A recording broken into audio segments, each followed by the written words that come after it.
लाडकी बहीण योजनेचा निवडणुकीपूर्वी दिलेले सरसकट सगळ्यांनी आता फेर सर्वेक्षण किंवा नियम अटी आहे, नेमकं काय आहे? लाडक्या बहिणीसाठी सगळ्या ज्या सवलती यापूर्वी दिलेल्या आहेत, मी विधानसभेतही सांगितलं की त्यांची कोणतीही सवलत किंवा कोणत्याही लाडक्या बहिणीला कुठल्याही परिस्थितीमध्ये पैसे बंद होता कामा नये. ज्या काही निकष लावायचे ते इथून पुढं ज्या नवीन बहिणी ॲड होतील त्यांना लावाव्यात. इथंपर्यंत ज्या स्वतःहून येऊन अर्ज लाईनीत उभ्या राहून भरलेल्या आहेत त्यांना थांबवणं योग्य होणार. सर, बीडच्या प्रकरणामध्ये काय दाखवेदारी मंत्र्यापर्यंत जातात, काय सांगाल? बीडच्या प्रकरणामध्ये काय दाखवेदारी मंत्र्यापर्यंत जातात, काय सांगाल? नाही, आता ते सगळ्या गोष्टी हळूहळू पुढं आल्या की त्यावर बोलणं उचित आहे. आधीच कोणत्याही गोष्टींच्या बद्दल टोकाची भूमिका घेणं योग्य नाही. पोलीस योग्य ते तपास करतील आणि योग्य ती माहिती पुढे आणतील अशी आम्हाला आशा आहे. वाल्मिकी कराडांचा आका कोण मंत्रिमंडळात आहे की मंत्रिमंडळाच्या बाहेर आहे? ते ज्यांनी आका हा शब्द रूढ केला त्यांना विचारा, मला माहित नाही ते कोणाचं नाव घेऊन बोलतात. देवेंद्र फडणवीस विधानसभा निवडणुकीनंतर महाविकास आघाडीतील अनेक नेते असतील किंवा जे पराभूत उमेदवार आहेत त्यांच्यामध्ये कुठेतरी नाराजीचा सूर दिसतोय. कोकणातले शिवसेनेचे नेते राजन साळवी हे देखील भाजपच्या वाटेवर असल्याचं म्हटलं तर काय एकूणच महाविकास आघाडी कसे पाहते? पराभव झाल्यावर थोडा काळ वाईट वाटतं, नाराज होतात लोक, कुठं जातील असं मला वाटत नाही. ते देवेंद्र फडणवीस म्हणतायत भाजप हा देशातला सर्वात मोठा पक्ष आहे म्हणून. अर्थात संख्येप्रमाणे तोच मोठा आहे ना.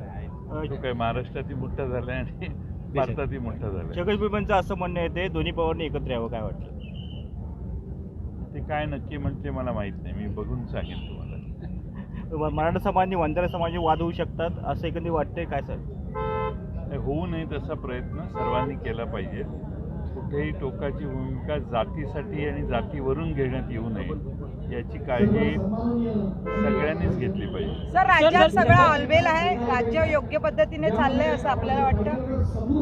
तुम्ही ठरवायचं. आता आमच्याबद्दल जनतेनं निर्णय दिलेला आहे, त्यामुळे आता तुम्ही ठरवायचं. कारण जनतेने एका बाजूने एवढ्या मोठ्या प्रमाणात कौल दिलेला आहे, त्यामुळे आता जे राज्य करणारे आहेत त्यांच्या काही काळ गेल्यानंतर कळेल. आता कालच निवडणुका झाल्या आणि आज आपण जर विचारलं तर आम्ही निवडणुकीत आमचे विचार मांडलेलेच आहेत. त्यामुळे आता नव्याने विचार मांडायला काही घटना व्हाव्या लागतील, त्यानंतर पाहू. साहेब, अजित पवार आणि शरद पवार एकत्र यावे अशी चर्चा सुरू आहे. साहेब साहेब साहेब पाटील साहेब पाटील साहेब पाटील साहेब पाटील साहेब पाटील साहेब पाटील साहेब पाटील साहेब पाटील साहेब पाटील साहेब पाटील साहेब पाटील साहेब पवार साहेब आणि अजित पवार साहेब एकत्र यावे असे सगळ्यांचं मत आहे, आपलं काय मत आहे? मी त्याच्यावर काही मत व्यक्त करणं योग्य नाही. लोक बोलतात वेगळे, लोकांच्या अटकळी आहेत, त्यामुळं लोक म्हणतात. माझं त्याच्यावर काही मत नाही. सर, राष्ट्रवादीत फूट पडल्यानंतरचे भुजबळ साहेब सर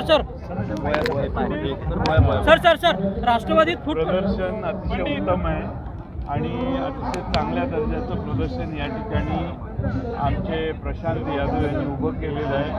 9 तारखेपर्यंत चालणार आहे. त्याचा लाभ कोकणातल्या आणि खास करून रत्नागिरी जिल्ह्यातल्या सगळ्यांनी घेतला पाहिजे. अतिशय आधुनिक अशा व्यवस्था या ठिकाणी दाखवण्यात आलेल्या आहेत. शेतीचे नवे प्रयोग दाखवण्यात आलेले आहेत.